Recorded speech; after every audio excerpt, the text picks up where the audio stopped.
In this video, we're going to take a look at importing and cleaning up SX10 point cloud data in Trimble Business Center, and this is version 5.20 that we're using today. So the first thing we're going to do, once we have Trimble Business Center opened up, from the start page here, we're just going to click on New Project. And then this is a US foot scale only project, but here in the template screen, you'll just choose whichever unit you're using. And if you're using a real coordinate system such as state plane, you'd want to just choose US survey foot, metric, or international foot. If you're doing a scale only project, which we're doing today, we'll just choose the scale only version of that same unit. So this will be US survey foot scale only. I'll click on OK, and then TBC will go ahead and open up the workspace for us. All right, now that the workspace is open up, one thing I'll show you real quick that my version might look just a little bit different. If you go to File and Options, under Options you have the choice whether to do the light theme or the traditional theme. The light theme, everything's going to be kind of grayed out on the ribbon. I like to use a traditional theme just because it has a little more color to it, and that's what I'm used to using in TBC. So you can set those the way you need it there, but by default it's going to be in the light theme. So if you want to have the color like you see on my screen, you'll need to flip it over to traditional. So I'll just click OK there. One other thing I meant to show you while we were there, we'll go back to File and Options again. You will want to go under Point Clouds and set your rendering memory cache size. It's going to be half of your physical RAM on the machine. So in my case, I only have 16, which is, you really should have about 32 or up. But you want to set this to about half your RAM just to help it process the point cloud smoother. So if you got 32, put 16 in there. If you've got 16, put 8, 64, put 32, you get it. So just put half your memory size in there. So I'll click on OK. And now once I've got that, I like to go ahead and go to File and do a Save As and go ahead and name my project. So I'm just going to call this is actually the file's name, Catawba Drive. So I'm just going to go ahead and name it that. And by default, your jobs are going to get stored in My Documents, Trimble Business Center folder there. You can store it wherever you need to. I'll just go ahead and go to the default location. So I'll hit Save there. Now you see up at the top, we have Catawba Drive in there, whatever your job name is.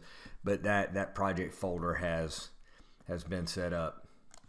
So if you use the Copy To function in Trimble Access to copy your data off of the TSC7 or T10 tablet over to a thumb drive or a hard drive, what you'll get is, if you select to copy a JXL as well, you'll get a JXL, a job file, and then a file folder that has your scan data and your photos in there.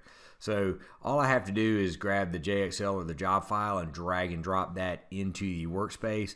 I like to use the JXL because it's version independent. So I'll go ahead and grab that, drag it over, then I'll move that back out of the way.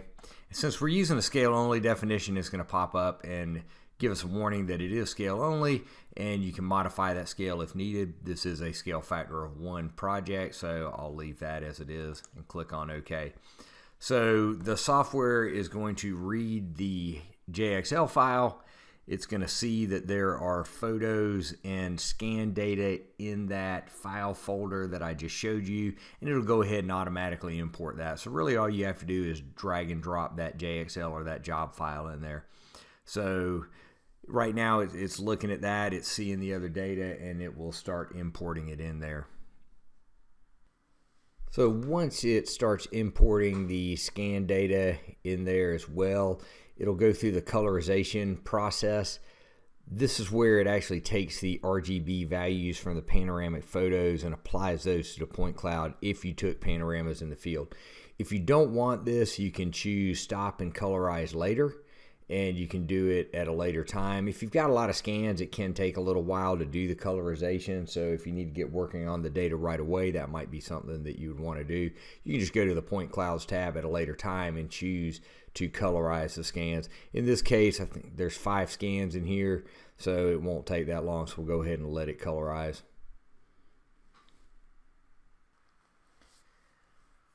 So once the colorization process is done, we'll see the point cloud appear on the screen along with any survey data that we have. So here we've got points and some total station data in there.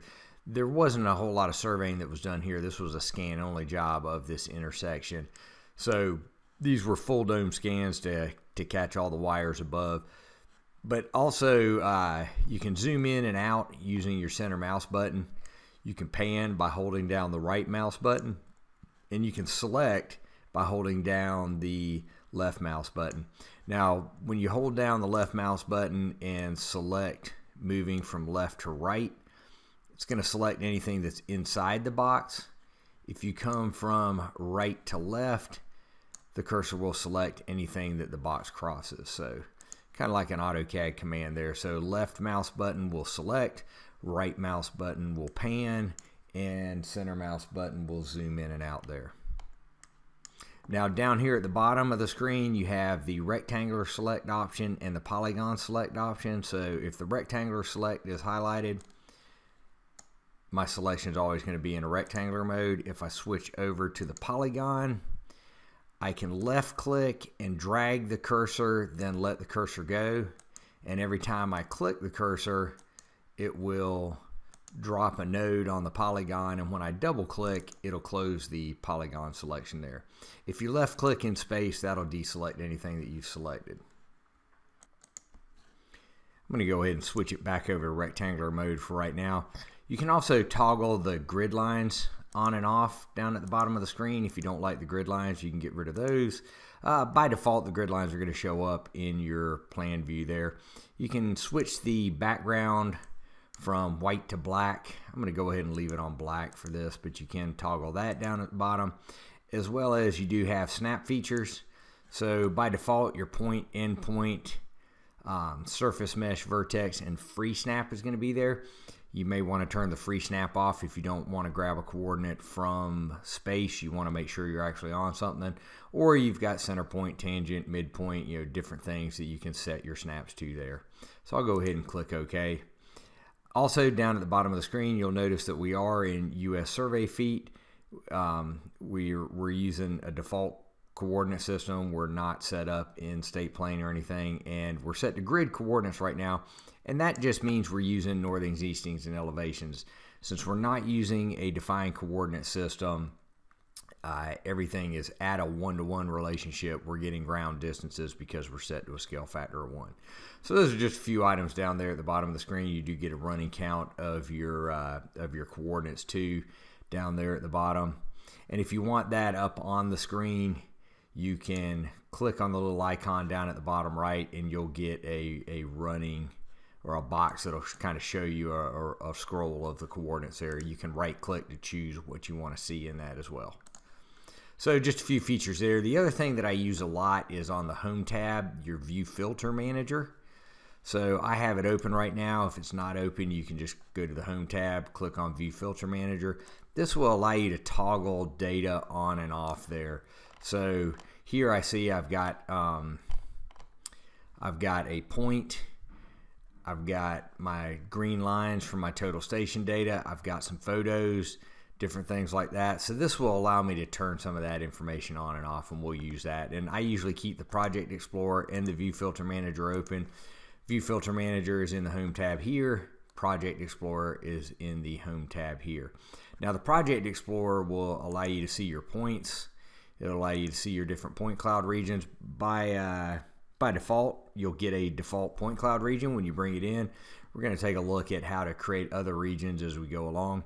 But you'll have one default point cloud region. And one of the great things about the SX10 is you see we brought this file in and there's no registration needed. Everything is already registered because we were on known coordinates. We did a station setup where the instrument was on a known point. We backsighted a known point.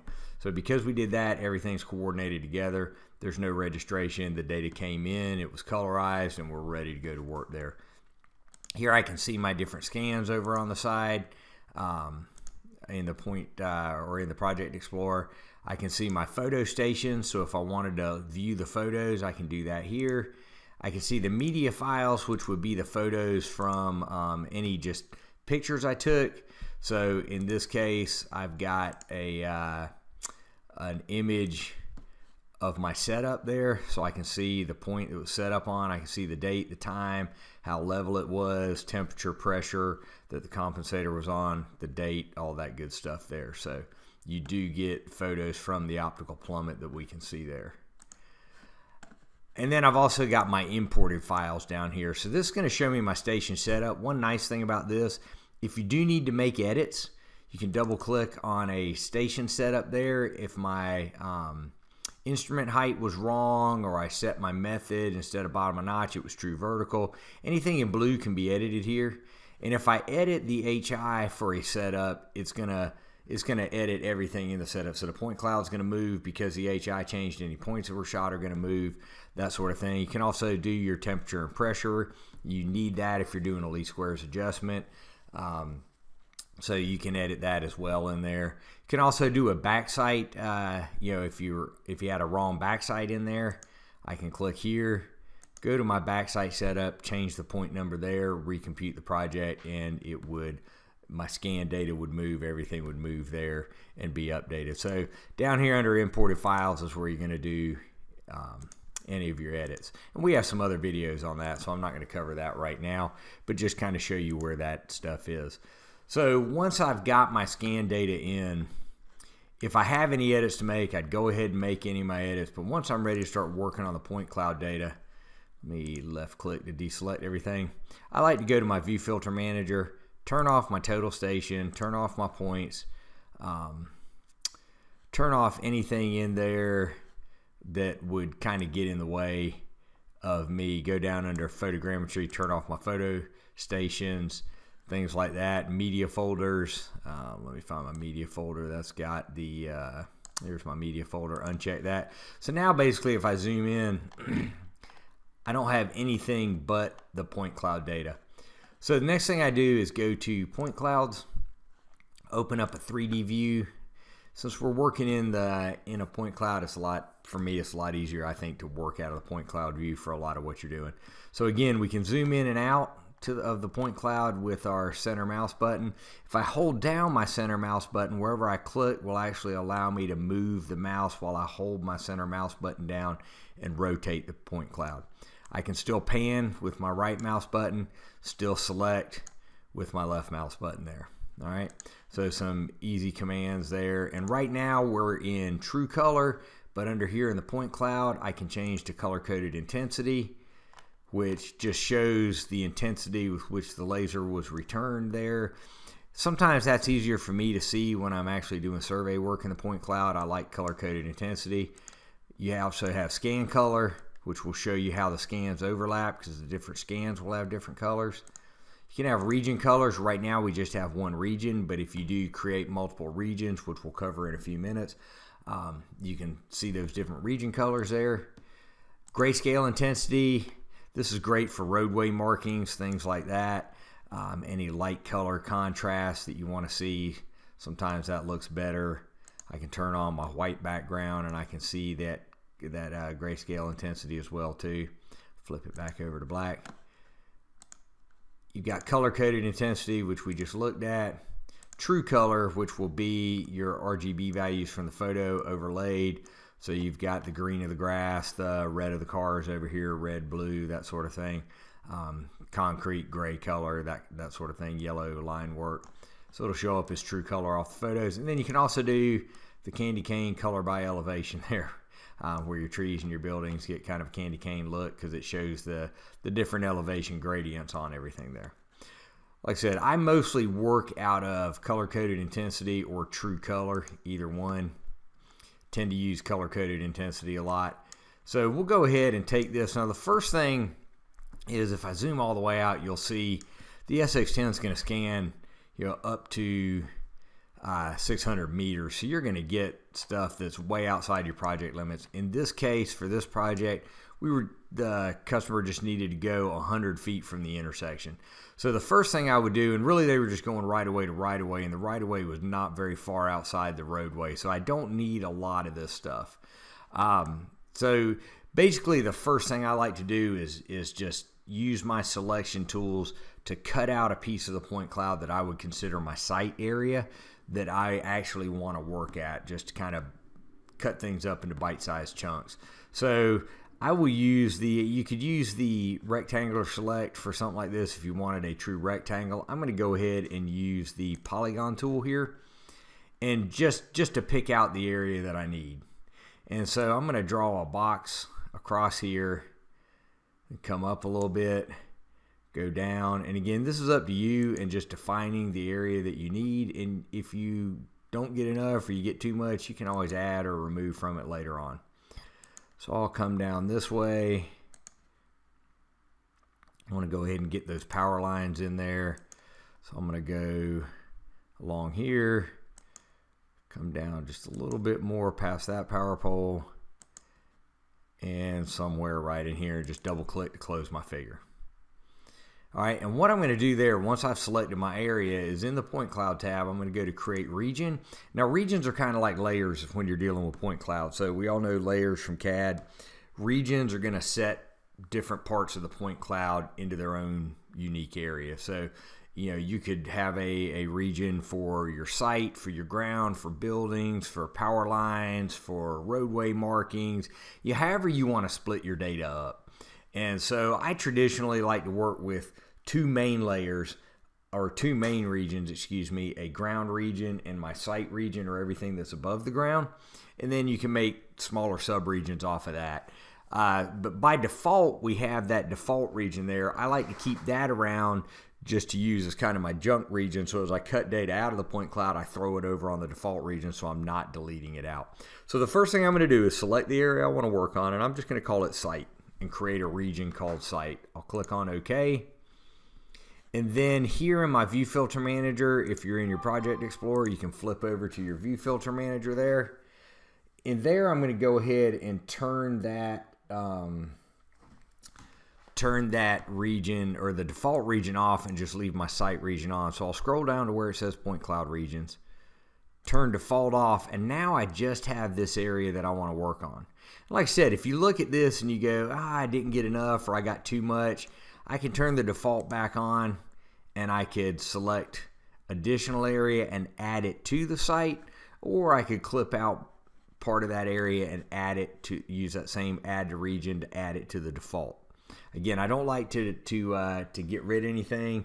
And to me, using the add to region and just moving back and forth between regions is a little bit easier than using the keep in, keep out commands. But you do have that where you can keep points in or out of your region you're looking at. So anyway, now I can turn my default off, and I've got this area of interest here that shows my my intersection, shows my power lines. Now, if I zoom in here, if I lay this flat, you'll also see there's a lot of trash in here. So, you know, this was a busy intersection in a busy town. You can see a lot of fragments in there from vehicles going by. And I'll flip it around this way, look down the road that way. There's a lot of vehicle trash in the road there. So the first thing I'll do once I make my site is go ahead and left click on the point cloud. You'll see it kind of turn that golden brown. That'll select the whole point cloud, excuse me. And I'll go up to extract ground. So just select it, hit extract ground, and this is automatically going to create a ground region for you. So now I'll have a default, a site, and a ground. And basically the ground's going to be everything the software thinks is the ground, and it does a really good job there. Sometimes it'll leave fragments if you've got parked cars, kind of like an inch up on a tire, or maybe an inch up onto a tree trunk or a power pole. But you see that quickly it's created this brown region, which is now my ground.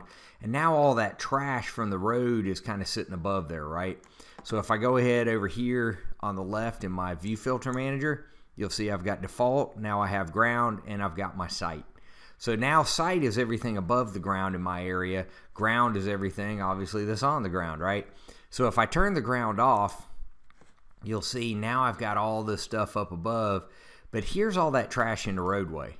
So this is an easy way to clean up your point cloud. You select your area, then you extract the ground, and then I can kind of tell where the roadway is. You don't want to take out too much, but just kind of take it out in bite-sized chunks. Now I can set my selection tool over to polygon, rotate my point cloud around. I don't want to get any of my signals or anything, but I want to get out these objects that I know are cars out here in the road. And I won't go too big because I don't want to pick out anything that might be a bush or something on the side of the road, a street sign or something. But I'll just double click there, select that. So now just looking at it that way, I've selected most of this trash that's out in the road, right?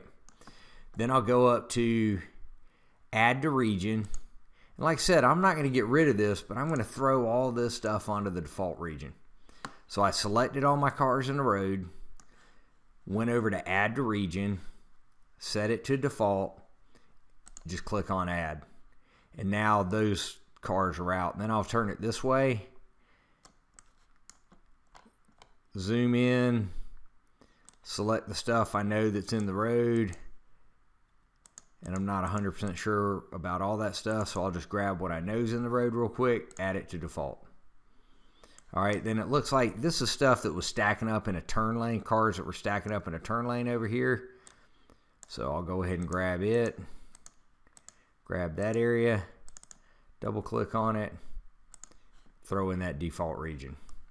Spin my point cloud around, come over to this side of the intersection, and if I look at it, I can pretty much tell where the cars are, where the road is. And I'll go through, select this, and add to region. And then I can kind of look around and I can see, hey, is there stuff? That's a street sign there. But there's a prism pole right there that was used as a backsite. There's a prism pole right there that was used as a backsite. So if I didn't want that kind of stuff, I could go ahead and grab those prism poles, throw them on the default region. Now here's what I like to tell guys is, look, don't clean your point cloud up any more than you have to. If you've got stuff in there that's not in the way and all you need to do is get certain elements out of the point cloud to put into a drawing, then don't waste a whole lot of time cleaning up your point cloud. If your point cloud is going to be at the deliverable, you're actually going to give the point cloud to the customer, then you probably want to clean it up a little bit better, right? But if all I need to see is the roadway and these prism poles aren't in the way, then I might not go through and do it. So you can spend as much time or as little time as you need to clean up your point cloud. But again, we're doing this to make money, so we don't want to waste too much time cleaning up our point clouds. Just get rid of the stuff you don't need. You know, maybe over here, I've got some cars in the parking lot. If I didn't want those, again, I can go around, select all the items that I don't want in there, and just put them onto the default region. Okay, I'm going to go ahead and leave some of these cars in the parking lot over here because that kind of shows, you know, where the guys at the car dealership that's over here are actually parking their cars. Here's our work truck over here. Maybe I want to get rid of that because we were all sitting on the tailgate. You know, I come in. Again, don't take out too much. You can always take out a little bit. And then if you need a better angle on it, I can spin the point cloud around and grab the front of the truck there because it was under the power lines and I don't want to take the power line out. Maybe I want to take this car out too. It's kind of like a Bob Ross painting. You can do whatever you want to with it. Make it yours. All right. So once you have it cleaned up, then I can go ahead and close this command. Now I could also turn the ground on and turn the sight off. And again, I like working in color-coded intensity, so I'll switch the ground over there. And I could look at the ground, and if there's things in there that didn't get pulled out, I can go ahead and clean them up. Like maybe I didn't need to come out this far. I just need the toe of the slope. I don't need those bushes that were down there. Again, add to region, add it to default. If I didn't need to come out this far on the pavement down here, grab that, add it to the default region. Now the software does a really good job of cleaning up the ground. You can see in here, if I zoom in, you know, that's pretty much a flat ground surface. There are some instances where right where a car was parked, you might be able to see there just a little bit of a lip of the point cloud going up right in here where a tire was. So if you had to do a super flat surface, you might want to come in here and cut out this little area of the point cloud and send it to the default region too. But depending on what you're doing, again, clean it up as good as you need to. So now I've got my my ground layer cleaned up, or my ground region cleaned up, and I've got my site region. So if I turn the site back on, hit the close button here, I've pretty much got a cleaned up point cloud that's ready to start doing CAD work or whatever I need to do, or even export it out as an LAS file to send to a customer.